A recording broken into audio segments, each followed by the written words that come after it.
Hello, everybody. Happy Tuesday. Welcome to today's webinar discussion hosted by the team here at Clipbook. As always, we're really excited for the conversation today. So we'll go ahead and jump in. Ken, are you ready to do this? I think so. Thanks for having me. No, thank you. We'll start with a couple of quick introductions. Also, we'll just start by saying I lost my voice over this weekend during my bachelor party of all things. So if I pause for a second to clear my throat or whatever it might be, my apologies. But also last webinar before the big wedding in a couple of weeks, which is always fun.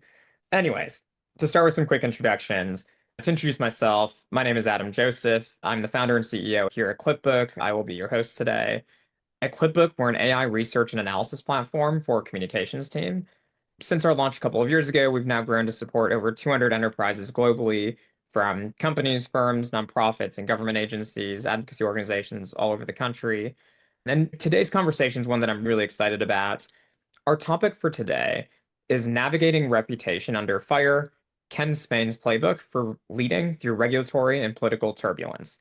And to that end, we're really excited and thrilled to have Ken Spain here with us today. Ken is the CEO and founding partner at Narrative Strategies, one of the most trusted names in firms in public affairs, crisis, and reputation management. Ken has had a really extensive career in public affairs, leading communications for global brands, industry associations, political leaders, everybody from former President George Bush to the American Investment Council. Simply put, he's a trusted advisor to anybody who needs to protect and elevate their brand in various ways. All to say, we're in for a really insightful, really engaging discussion. We'll go ahead and get started here. For our audience members, just as a quick reminder, please drop your questions into the Zoom Q&A function. Drop them as they come. We'll get through them throughout the course of the conversation. Ken, to turn it to you, we have a big topic today. Before we jump in, I wanted to ask you, maybe just give you a chance to introduce yourself. You've woven together decades of experience on some of the most intense campaigns, corporate communications teams. What initially drew you to the space and public affairs and beyond? Yeah, first of all, thanks for having me, Adam. Good to see you as always. Look, I've always straddled the world when I was coming up. Grew up in Southern California, started working in politics out there, then started working on political campaigns, and then made my way to Washington eventually. You start straddling the world of kind of Capitol Hill political campaigns. I finished up at the House Campaign Committee, the NRCC, and really enjoyed my time there. But you start thinking to yourself, what else is out there? And I started to realize there's really this world of being able to take your political skill set, if you will, and communications and campaigns and figuring out how can you apply that to helping companies and helping industries navigate some of the, whether it's reputational challenges, crises, regulatory legislative challenges that they might be facing. And for me, that was really something that really interested me along the way and figured out, hey, I can apply this skill set to this whole other world. And it's something I've really enjoyed I'd say over the last couple of decades. Yeah, that's amazing, Ken. And so, Ken, what was the first job in the space? Like for your first gig, 22-year-old Ken Spain, ready to take on the world. What was the first one? My first job was right out of college. I worked for a state senator from California in his district office. I really wasn't long for it, though. I actually started gravitating to the world of political campaigns and actually found my way. I started realizing very quickly I'm a Republican or came up as a Republican and started to realize that being a Republican in California might not Yes. have the longest trajectory professionally for me. Made my way to Texas in 2004. Actually, they were going through mid decade redistricting of all things, which is a topic today now.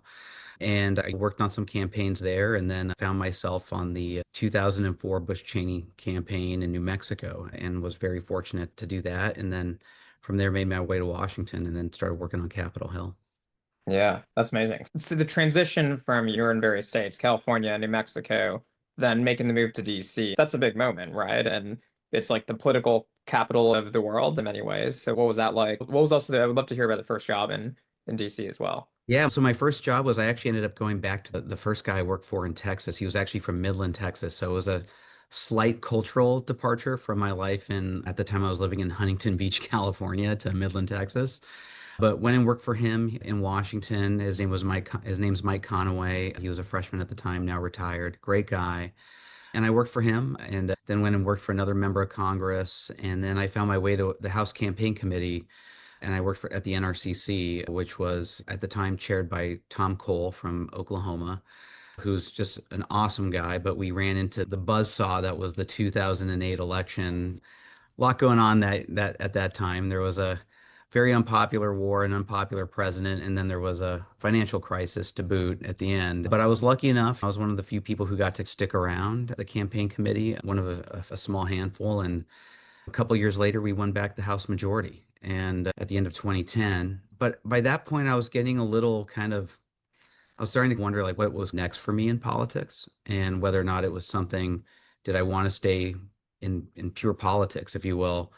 But had been asked to go work for Mitt Romney's campaign. We were going into the presidential election. He was going to run against Barack Obama at the time. But a guy by the name of Ken Mellman, who had been the RNC chairman, but had gone to KKR, which is a big private equity firm, had asked, "Hey, are you looking to do something a little bit different?" And I was toying with it. And he said, "Look, I think Romney's going to be the nominee in 2 years, but he comes from the private equity industry. And I'm on the board of this trade association that represents private equity firms. And nobody in Washington's heard of private equity. And we need someone to defend the industry in 2 years. And so I need someone who has a campaign background, a campaign mindset, who understands crises and can help us tell the story of an industry and defend an industry 2 years from now." And so I decided to go and do that. And that kind of set me on this path toward the Yeah. public affairs crisis space. Yeah, so I'd love to hear a little bit about the before and after, because you going to the American Investment Council, that was really like the big jump into industry in some way, shape, Mhm. or form. All of the previous experiences, NRCC, in government, in campaigns, what were the major learnings and takeaways that you had during that time that you found to be the most valuable when you actually hit the ground running at American Investment Council? Well, I think when you work in politics, especially when you're at a higher level in politics, by the time I had finished, you're dealing with every day you're tackling really tough incoming questions from the New York Times or the Wall Street Journal or from CNN, and the amount of reps that you get dealing with challenging media questions. And oftentimes you have the opportunity to go on offense and tell a positive story too. I don't want to neglect that as well. But the opportunity you get from a media relations standpoint, the speed, I would say every day, like when you're working with candidates all over the country, in the case of the campaign committee, every day is an opportunity, but every day is a crisis too. So Yeah. speed, and you learn how to deal you take crises as just that's breakfast, that's your morning coffee. Okay, what's next? Like sometimes you're dealing with 30, 40 races in a day. And so something's always happening. You learn to really prioritize. You learn the value of message discipline. You learn the value of data and Yeah. learning how to follow the data. You have dozens of pollsters that you're working with. You're working with big principals, whether it's the minority leader at the time or candidates that are across the country or incumbent members of Congress who need your help on a daily basis. And their campaign managers and their consultants, all people who go on to do other things later on in life. So I would just say the ability to manage personalities, the ability to engage in long-term strategic planning, but I think like also just the speed and the ability to prioritize and manage day-to-day crises and be opportunistic and find ways to go on offense is just like nothing I'll ever get to have in my life ever again, I think. Yeah, I couldn't agree more. Full disclosure, I worked in Democratic politics. I know that we've had some good discussions about that, but we're still friends for Yeah. those in the audience, to be clear. But my time in Democratic politics, definitely the case, right? You're in a resource constrained environment, things are happening very fast. And oftentimes, too, in political context or in government context, like the most junior person in the room all of a sudden gets line promoted and they're taking on like massive amounts of responsibility. And just being able to get those reps in can serve you so well at the next bounce of the ball. So yeah, no, I very much have an appreciation for that. And how was it different heading into American Investment Council and all of the work there? And what was the cultural difference, like the tactical difference, and what you were navigating? Look, I think like first and foremost, I think to your point, it's you go from defending a party or a series of candidates. And by the way, like we had candidates who believed a variety of different things, especially back then. It's not as much as it was today, where the parties are these like monoliths, right? You had pro-choice and pro-life, you had anti-gun and pro-gun, you had like people of varying different beliefs running under the Republican banner back then. And I should note, my wife is a proud Democrat and was a chief of staff in the Senate for many years. So I belong to a mixed marriage, as we refer to them in Washington. But yeah, to your point, immediately go from a partisan environment to defending an industry that doesn't care about partisan politics, first and foremost.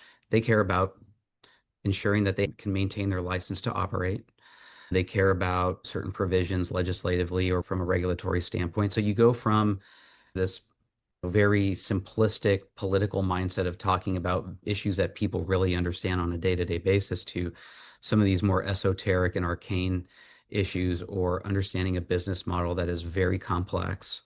The other thing is that when you're in politics, you only care about one thing. You care about votes, right? You're trying to get your team, if you will, to 50% plus 1% of the vote, right? And when you're getting alignment within an organization is not a problem in politics. Everybody's aligned. Everybody knows what they want. We need votes. We need to win. And so speed is not a problem. When you're working on behalf of an industry or when you're working inside of a company, getting alignment, whether it's from a CEO or a general counsel who has legal concerns or someone else who has investor concerns or customer concerns, getting alignment, much less within a company, but amongst a series of companies when you're in a trade association, that's a different ballgame. And so being able to do that and apply my skill set at the time to an industry I was like, wow, things are moving a lot slower here, for sure. I definitely thought that we were able to add a lot of value. We were to do something on behalf of an industry they had never done before. We always joke that our members love the private part about private equity because they never wanted to talk about themselves or engage publicly. At the time, very few of them were publicly traded or engaged with the media, but we had to build the muscle memory to do. And so it was a Mhm. really challenging task, but it was also something that I'm really grateful for having. Yeah, that's great. So I want to skip a few steps in my career here. Fast forward, you worked at Coke, and then you had the decision, hey, I want to start narrative. I kind of want to be an entrepreneur and do this. Tell us really quickly, like, what was that decision like? And also, the firm has done really well in over the last few years, and you've grown it to some really impressive scale, and you're very much a trusted institution in DC. So we'd love to kind of hear what has made you successful over the last few years. Yeah, look, I never thought of myself as an entrepreneur. There's a reason like why I went from politics to a trade association. Like you mentioned, I worked in-house at Koch Industries. So I've worked for entrepreneurs and never thought of myself as one. I have a couple business partners here that I had known for a long time. One was a reporter at the Wall Street Journal, one was in opposition research with me in politics for many years. But yeah, look, we've been very blessed. Narrative now, we've just crossed the 100 employee threshold this year with locations in New York, Florida, and DC. We have great clients, whether they be in the financial services space, healthcare space, tech space. I think we had started the practice at another firm and we bootstrapped it. It was three of us in cubicles. The feeling, Adam, like you're starting something from scratch, right? And you're like, boy, is this going to work? And you're doing truly, I was an intern, an associate, a manager, a managing director, and a partner all at one time. And so you're doing everything. And I was doing work that I hadn't done in 15 years in many respects, but also doing work, senior level work that I hadn't done. But it was awesome. It was great. We were there for a few years, started the firm, got to about a dozen of us, and then we decided to move on. Frankly, it was just not a great fit for us.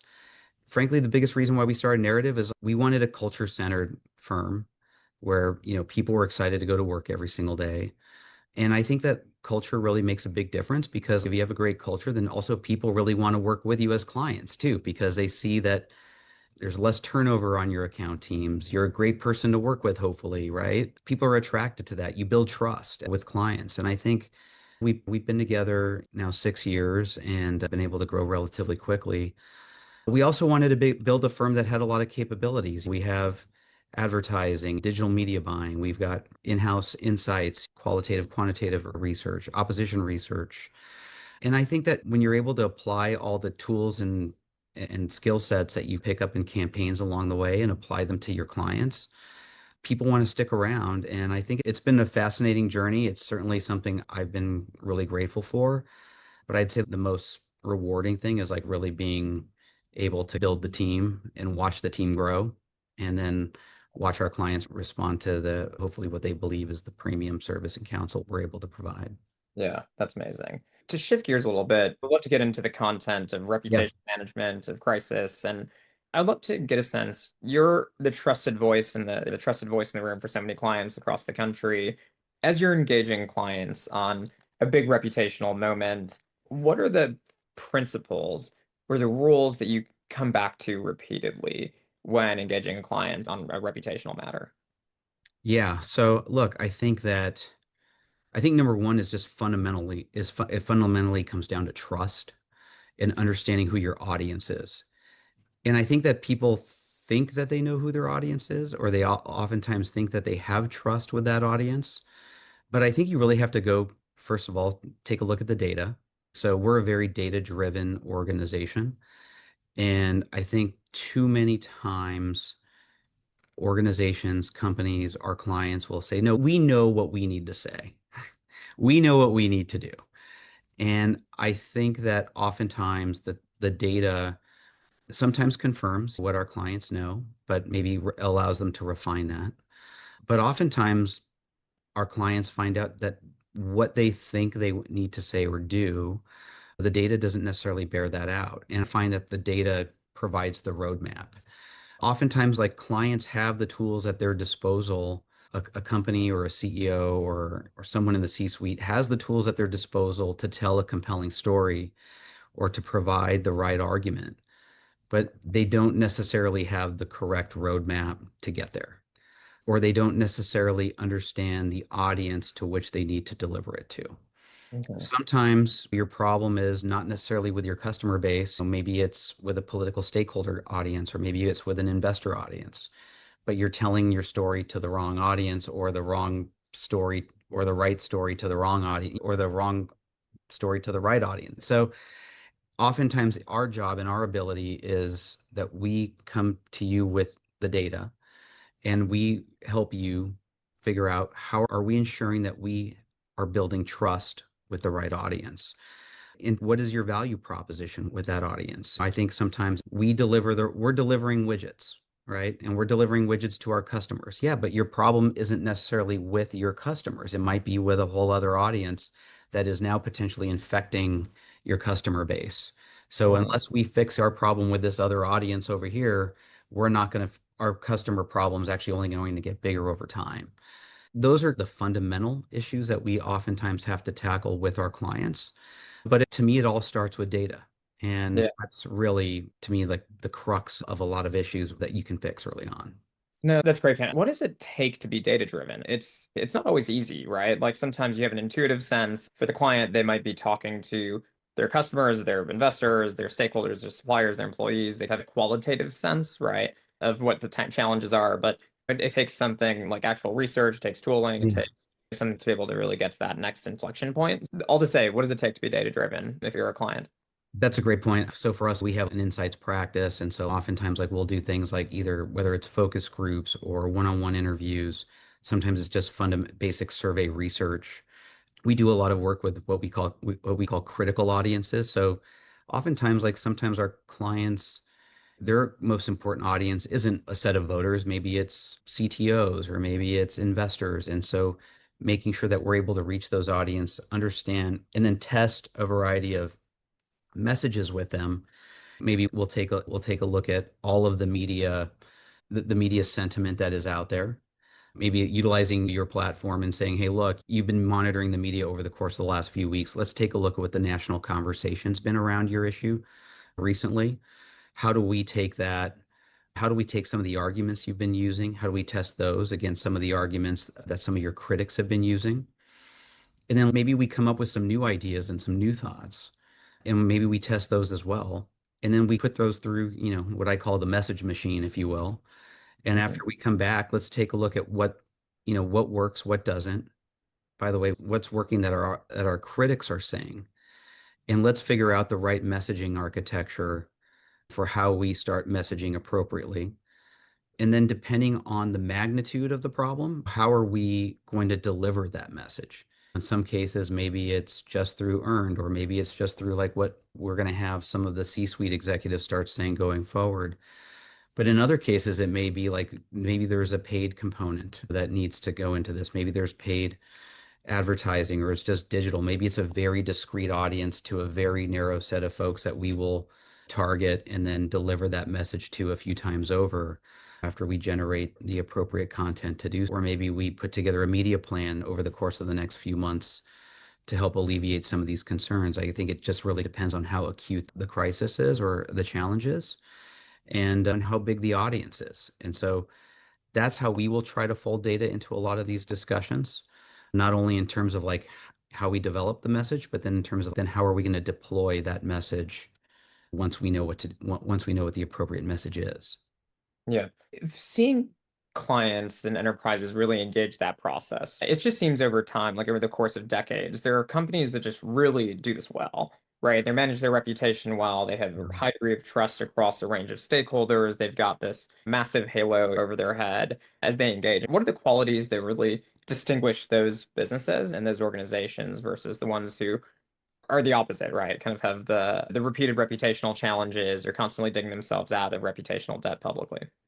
I would say two things. Number one, they understand who their audiences are.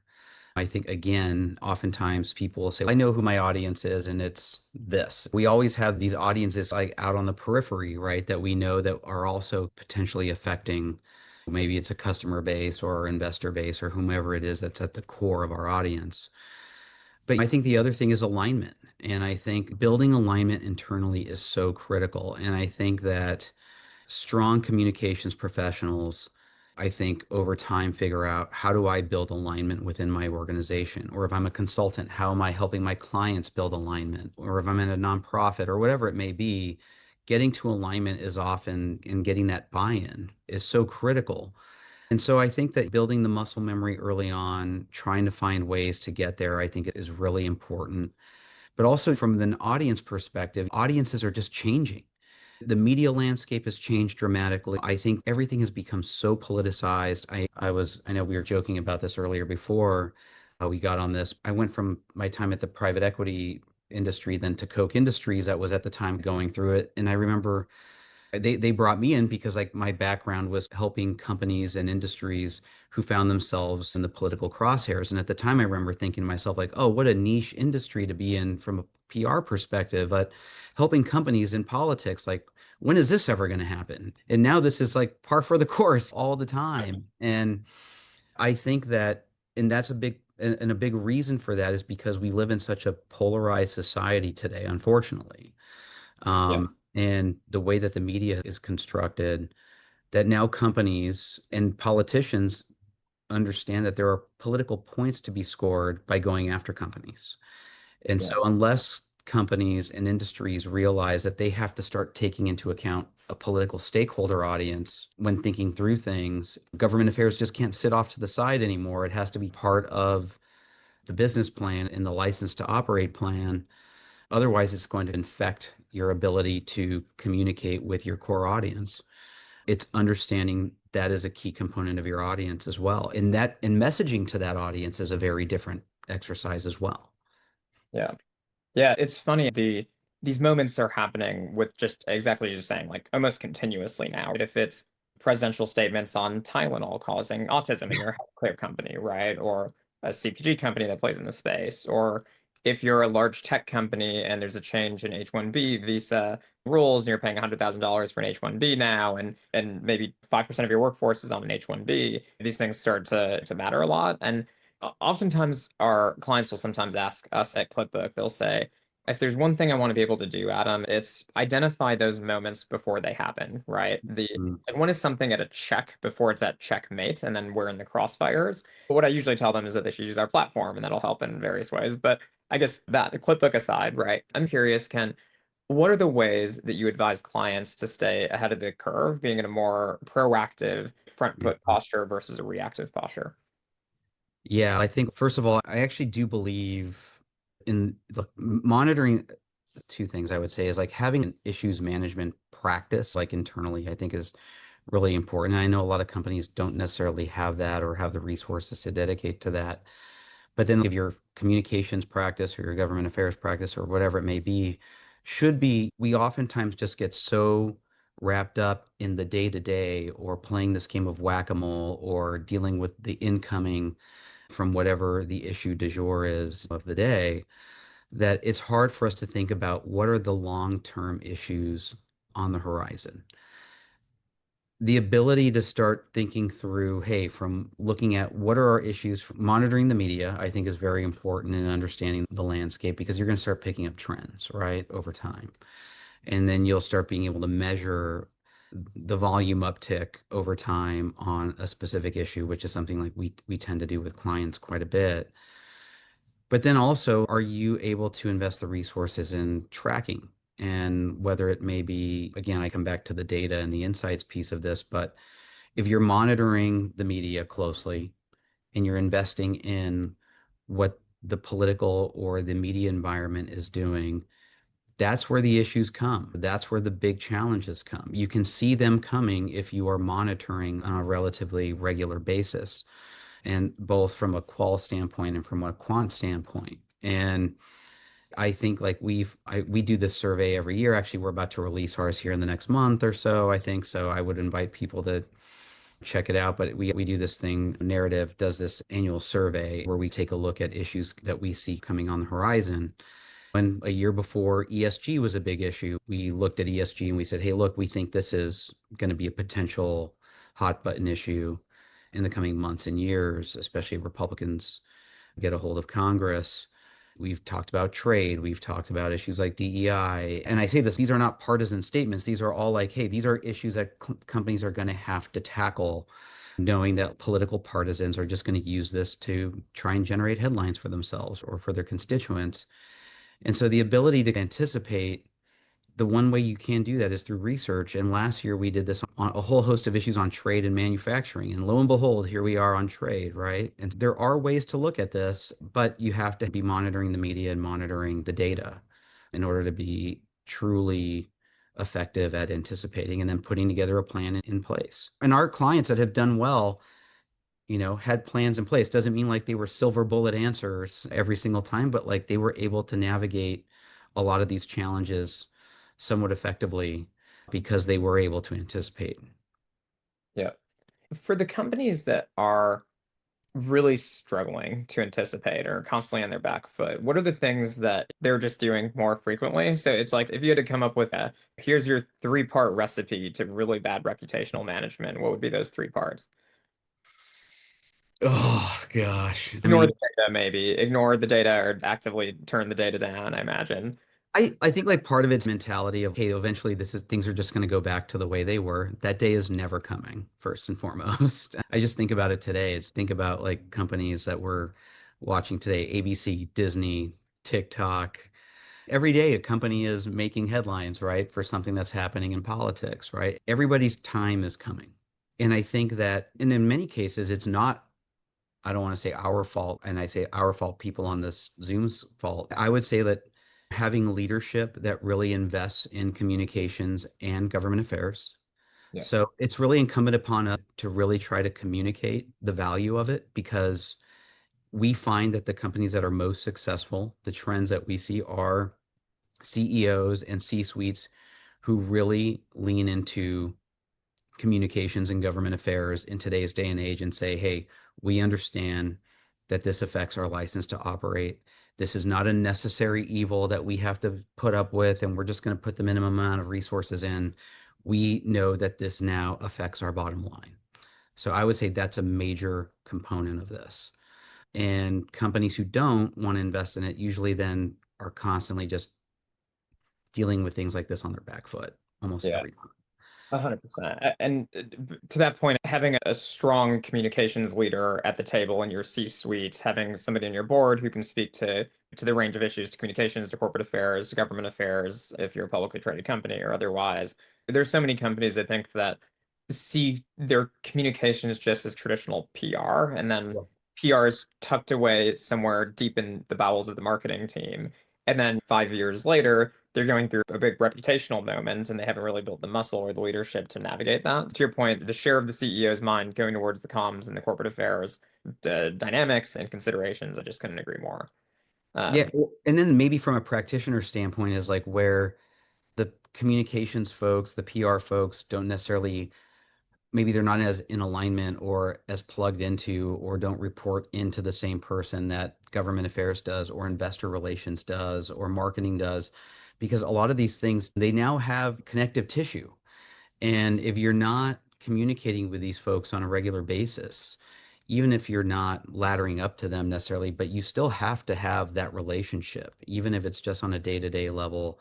And just having a positive relationship with these folks is really important because your jobs do affect one another now, much more than they used to. Yeah, absolutely. To shift gears again, I would love to hear, Ken, what are the issue areas that are coming around the corner that haven't broken through yet that you're expecting, kind of looking through the end of this year or late maybe in 2026? What's on the Ken Spain forecast for 2026? Is big regulatory moments or otherwise that companies are going to have to navigate?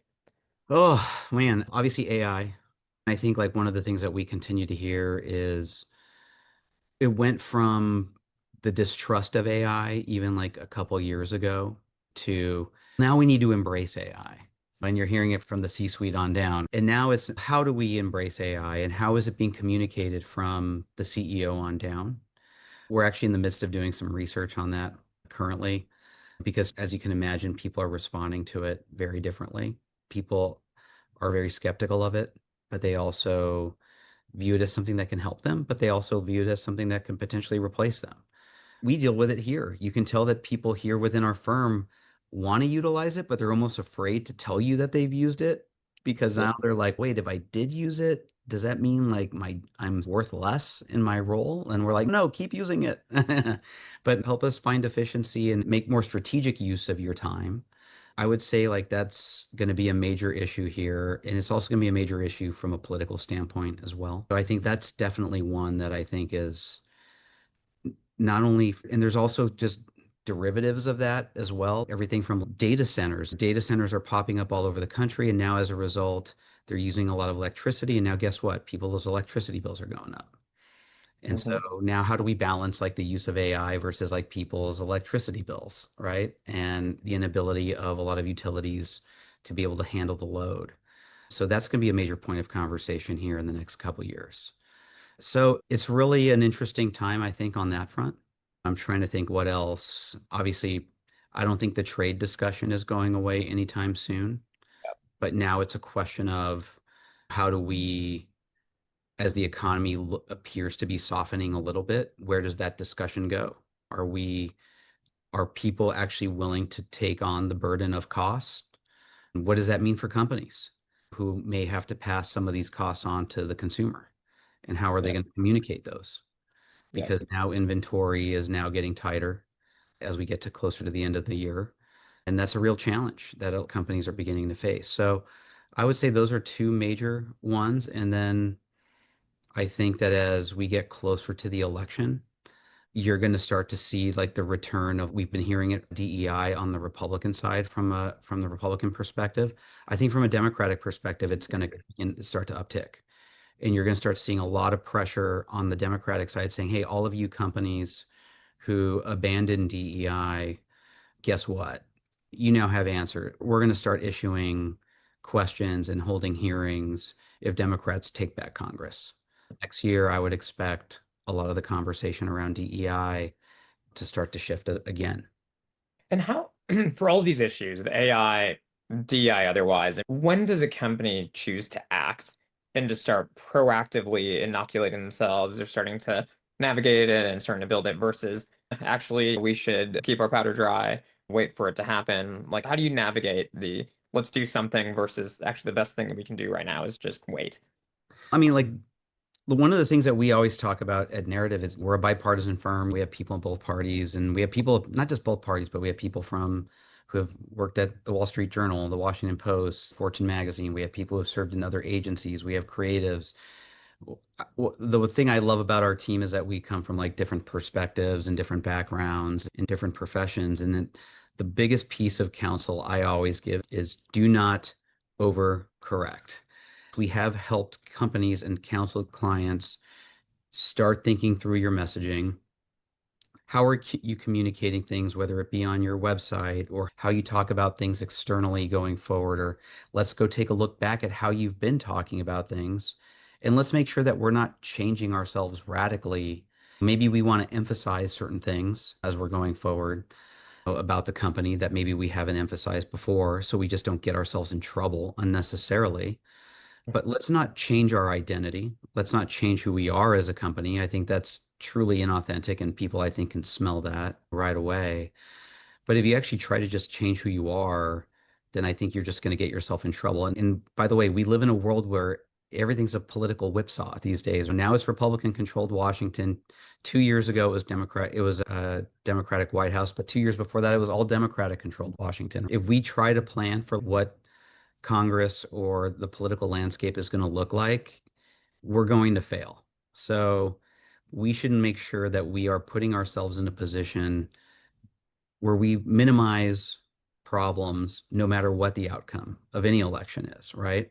So that's how we try to position our clients. And then in times of a political shift, like, hey, maybe we emphasize this a little bit more than we were before, but it's not necessarily different than who we are as a business. Mhm. If you were starting your career in communications today, Ken, what would you do differently, or what advice would you give to somebody who's day one, they're 22 years old, taking on the first comms job? What would you do differently? Gosh, it's a great question. I think, first of all, I think just always staying up on whatever technology, wherever technology is taking us, it's so important to always be embracing it because I remember the days of like when opposition research, when I was working at the campaign committee, I remember someone saying, I was here when there was no such thing as YouTube or social media. And I was like, oh my God. And like now today, that's obviously hilarious, but so much of opposition research or how we look at candidates is like, what have they said on social media platforms today? What can we capture on video? And of course, like that's table stakes now, right? But that didn't exist. And obviously, like here we are in a post AI world. And so always knowing like we will not hire anyone now going forward who is not at least on some level AI proficient. So that's really important. But I also think like it's really important to have the fundamentals. You still have to be a strong writer because maybe you don't have to write everything yourself, but you have to know how to edit. You have to know how to think strategically, and you can't become a good writer or if you don't know how to think critically. And I think that, look, I've always been a huge fan of whether it's working in political campaigns or working in an environment where you get to, I think as you pointed out, like you get to grow up quickly in some of these and where you can work in an environment. Maybe it's a newsroom or maybe it's in a smaller agency where you don't go in just as I'm just a copywriter. You get to go to a smaller agency and you're a jack of all trades because you're getting to do a lot of different things. But I think exposing yourself to a lot of different opportunity where you get to grow up quickly and you're entrusted with a lot because you do something small right, you gain trust very quickly in those environments, and then people want to elevate you quickly. A Yeah. startup, for instance, too. People do well, I assume, in your business. They take on a lot of different roles, and if they do them well, I assume they can a Yes. lot more opportunity for them. 100%. Yeah. And startup and a campaign are very similar environments in that they're growing, they're resource constrained, they don't have to follow the traditional bureaucracy. They can weigh down a big company. And in a campaign, you can get promoted 6 times in the course of 4 months, or at least a couple times in the course of Yeah. months. And there are multiple people at the team here at Clipbook who have followed the same trajectories. Yeah. I very much have an appreciation for that. Ken, we're just getting towards the end of our time here together. So I want to shift gears one last time into what we like to call the Derek Lightning Round. Okay. At Clipbook, we tell a story that's probably familiar to many of the folks on this call. Every communications team, every PR team, every public affairs team seems to have some poor 22-year-old intern or associate named Derek. And at Clipbook, we worship Derek because he's the poor soul who gets stuck doing a lot of those really painful tasks. If it's daily research, daily monitoring, and we at Clipbook really exist in part to exactly as you described, really support Derek. So in this next set of questions, excuse me, we're going to channel the 22-year-old poor Derek, the 22-year-old's energy with a few questions in a lightning round format. And these are the questions that Derek would ask Ken Spain if you were given the chance. So you ready to do a few of these? I'll do my best. Okay, awesome. So we'll start. What's the most interny thing that you've done in your career, even as a senior leader? As a senior leader, look, I think like even as recently when we were first starting the company, I mean, everything from doing clips to writing press releases to drafting op-eds. I literally was working on a press release earlier today on something about us. Granted, it wasn't the first cut, but I didn't take a hand in that. Yeah, no. One of the things we say here is everybody here has to be willing to do a job that anyone else would be willing to do here, no matter how low on the totem pole you are. And ego to humility ratio at narrative, very important. And doing interny things, no one's above it. Yeah, I love that. If you had to describe your typical day using only emojis, which emoji would you pick? So I don't think this emoji exists, but I would say if there's like the emoji, if there were an emoji that where someone's laughing on the outside but just crying on the inside, but I would say probably that only because just like sometimes you work with clients that you're servicing and like you're putting on the best face possible, but inside you're like, oh my God, I can't believe we're going to have to do this. We love all of our clients, but sometimes there's challenges there. But I would just say also just like the laughing, crying emoji, just in general, because I think there are times in when I worked at Coke, I was surrounded by these professionals who had worked in agencies, who had worked on some of the toughest issues ever. And I would find that they would laugh all the time. And I'd be like, wow, I can't believe these people laugh. And I thought it was so cool that they would laugh and just even in the toughest, most challenging crises, we were always facing a crisis in the early days at Coke. And I just remember thinking like, wow, it's okay to laugh. It's okay not to take yourself so seriously, even when your job is challenging. And I think that's a lesson I've taken with me today, which is even in the toughest times, don't take yourself too seriously. Yeah, that's great. I'm trying to think through which emoji captures the sentiment. I was like literally scrolling, looking at the emojis. I was like, sometimes I think like the skull and crossbones one because it's Yeah. like dead on the inside a little bit, but funny. Yeah. So next question. If you could create a superhero alter ego based on your work, what would be your superhero name and power based on your work? I don't know that I could create one, but I always think to myself, we talk about like the power of anticipation, like the issues that are on the horizon.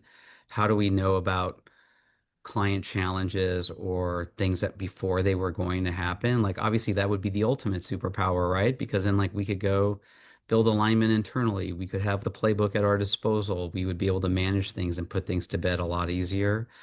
So I always think of, was it like Professor X in X-Men who could like Uh, read people's yeah. minds and like manipulate people even a little bit? I used to read X-Men comic books when I was a kid. So maybe being able to anticipate and read people's minds early on and being able to then use that knowledge and maybe to manipulate's a strong word, but maybe get people to where we need them to be to make decisions a little bit more quickly would be nice. Yeah. No, I love that. I think Charles Xavier, aka Professor X, would have been amazing in corporate affairs. Yeah, would have been a great PR pro. So if you had to create a playlist soundtrack on Spotify or whatever app you use for a high stakes crisis moment, what would be like the one song that would definitely have to be on it for the big crisis moment? Would probably need like some sort of pump up song.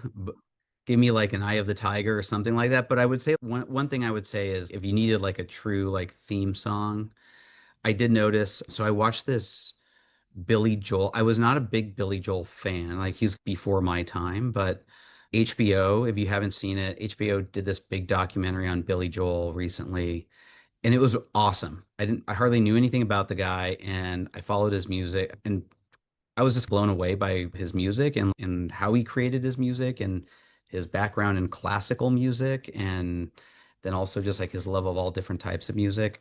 But he had this song called Pressure that he sang. I think it came out in 1982. Again, I was 3 years old at the time, so I don't want people thinking I'm older than I am. But I looked at like the lyrics on it a while back and I remember thinking like, oh yeah, this is a cool song, at least lyrics wise. It's definitely an early 80s song sound wise, but I would say Pressure. That's a good one.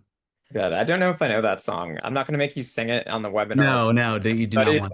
But no, I love that. I was actually in my head, I was thinking for a crisis moment or a comms moment, it might be the TikTok song, the Jet 2 Holiday, if you know what I'm talking about, because it's like, there's always something that's happening that's goofy, it's not working, and I feel like that sound is always used. Last question for you, Ken. Tell me about a time you were both laughing and crying simultaneously while managing a client or working with the client. You don't have to name names unless you want to, but no names required.